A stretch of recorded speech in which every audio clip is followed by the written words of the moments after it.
The morning sun lay soft on the Texas plains, brushing gold over the grasslands where wild horses ran like whispers of freedom. Thomas Cole Rawlins sat atop his chestnut stallion, hat pulled low, his face set in the weathered calm of a man who had seen loss and carried it in silence. At his side rode two small figures, a boy and a girl, barely 7 years old, both with eyes the pale green of prairie sage. The twins clung to the saddle horns, giggling whenever the wind rushed at their faces. To them, the ride was adventure. To their father, it was duty. Cole Rawlins was a man of land and cattle, of old money bound in acres. His ranch sprawled larger than the eye could measure, but the townfolk never knew the full measure of it. He kept quiet, dressed plain, and lived by the code his father taught him. A man's worth ain't in his pocket, but in how he treats his own. The truth was simple. Cole was rich, but he wanted no woman chasing his gold. He wanted someone who would see him as he was, a tired widower with calloused hands, 2 restless children, and a heart that had not yet learned how to beat steady since his wife passed in childbirth. The twins often asked questions that cut like knives. "Papa, why don't we have a mama? Papa, when will we get one?" Cole never had an answer. He only tightened his jaw, looked out toward the horizon, and told them to hold on tight. That autumn, he decided the search must begin, not in the halls of wealth, but in the humble corners of towns where women worked hard for bread, not gold. He would ride into Willow Creek with his twins, dressed in worn boots and patched shirt, letting folks believe he was broke, another ranch hand scraping by. If a woman could love him like that, poor, burdened, scarred, then maybe she was meant to stand beside him when the truth came. And so it began. A rich cowboy, 2 hopeful children, and a lie meant to protect the fragile truth of his heart. Willow Creek was the kind of town where the church bell marked the hours and gossip carried faster than the wind.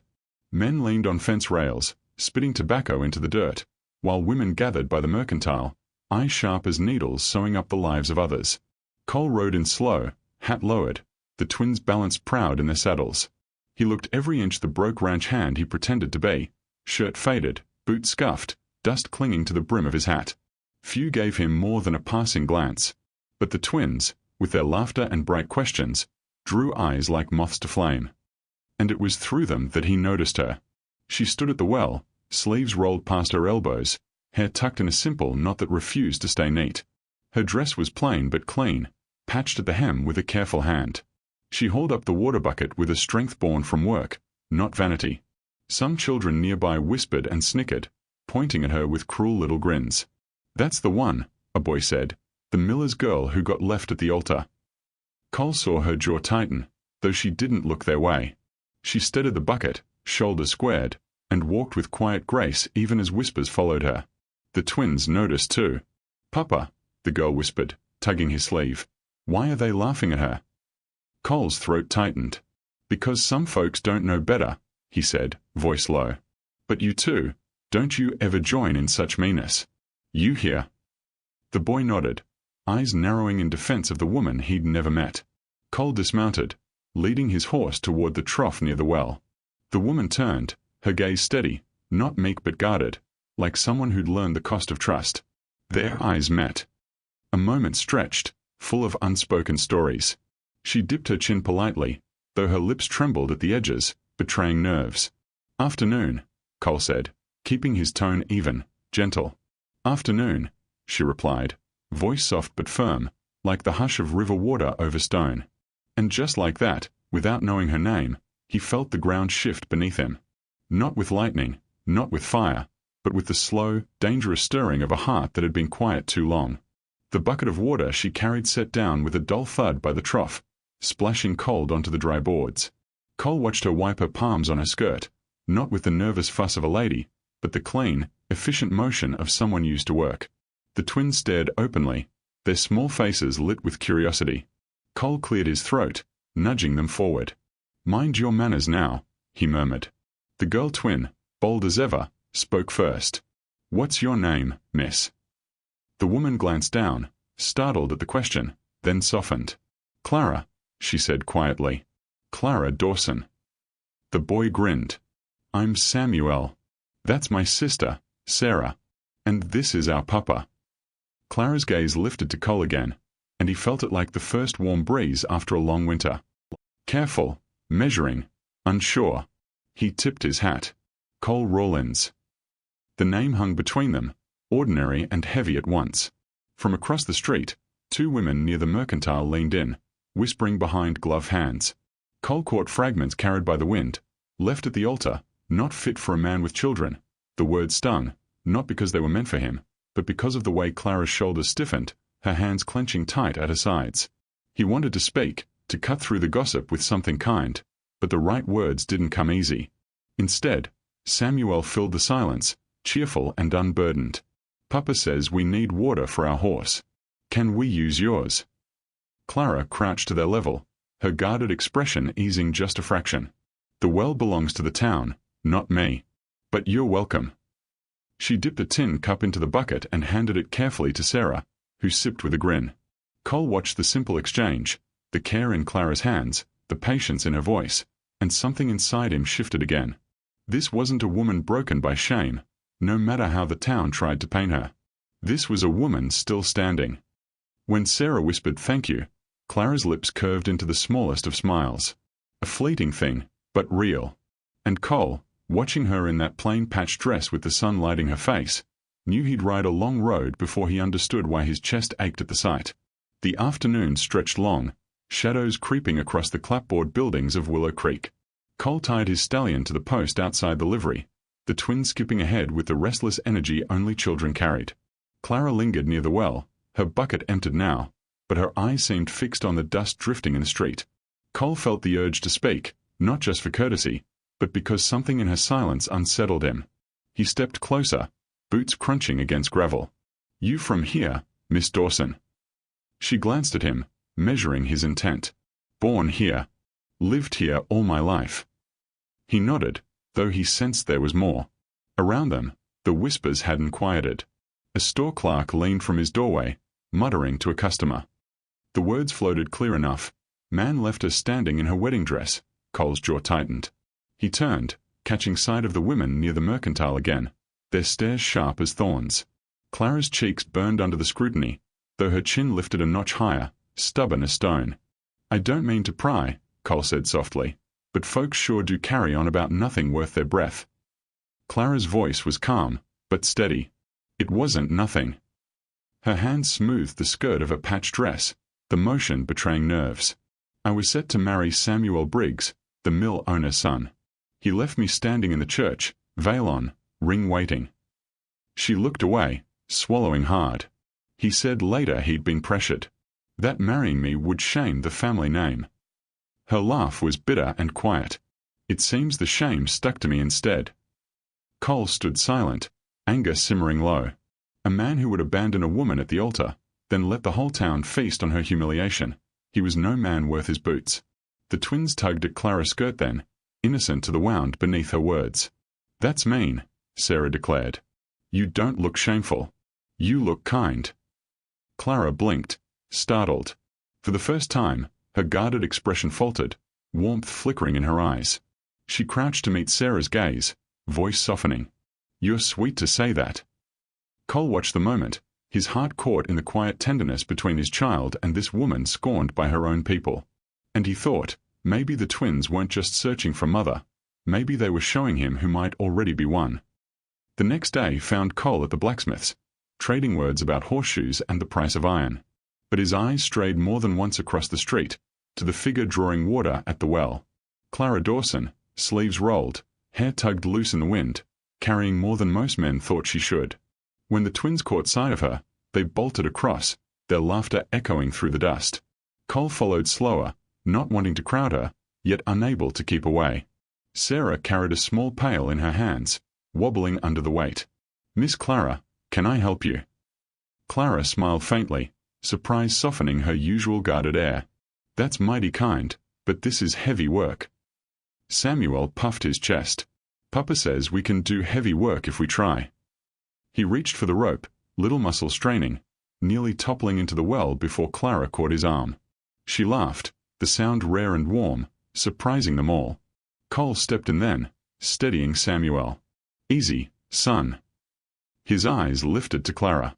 Looks like you've got more help than you bargained for. She shook her head, amusement flashing across her face. Help something I don't often get offered. Her words carried weight. Cole heard the truth in them, the years of being passed over, whispered about, left alone. He reached for the bucket rope. "Let me." For a moment, she hesitated, pride and habit warring with weariness. Then she stepped aside, letting him draw the water with practiced strength.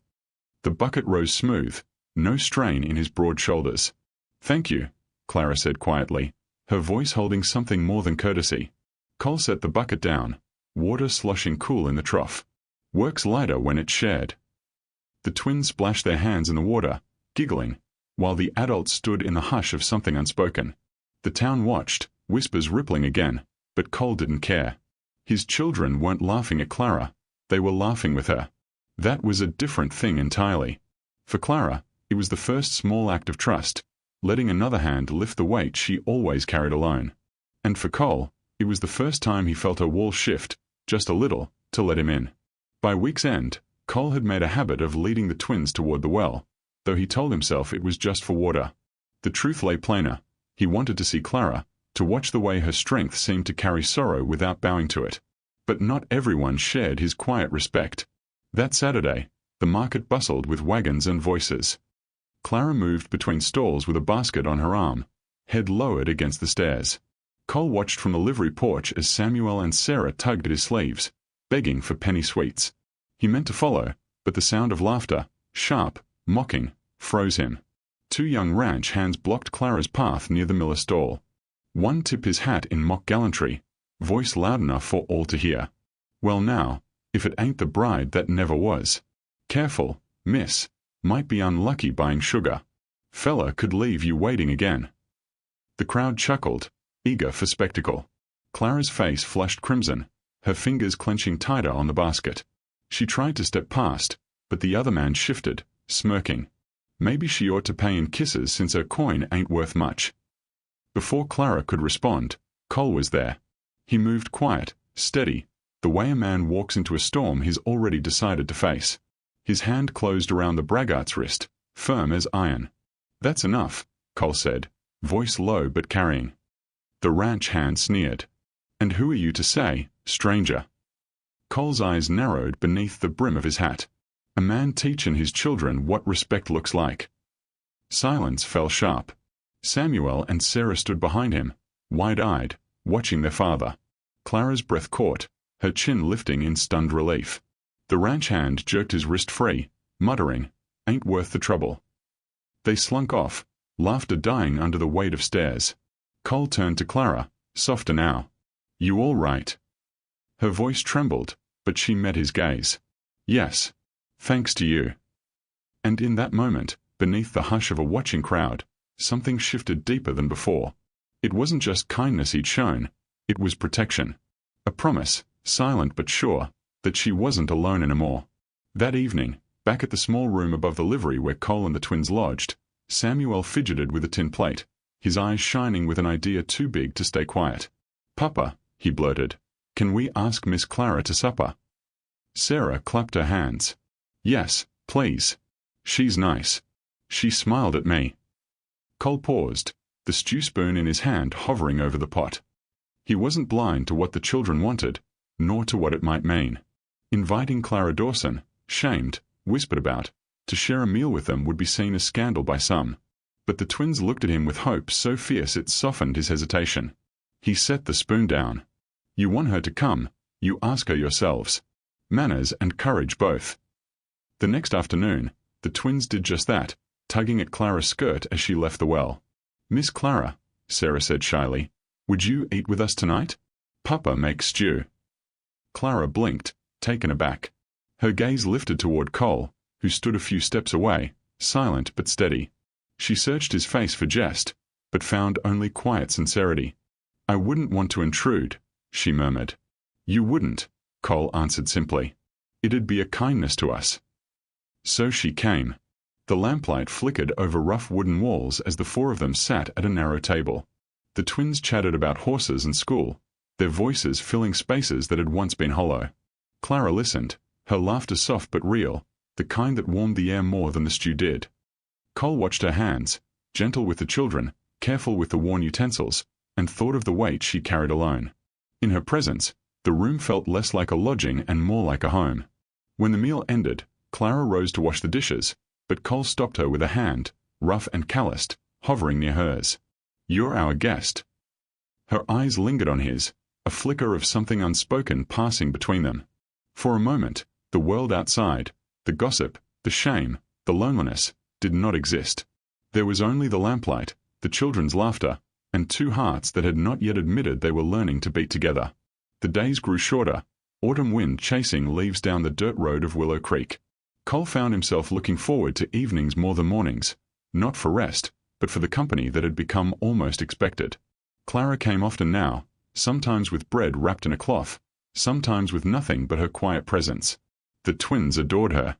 One evening, Samuel struggled with his letters, scrawling chalk across a slate until frustration made his cheeks red.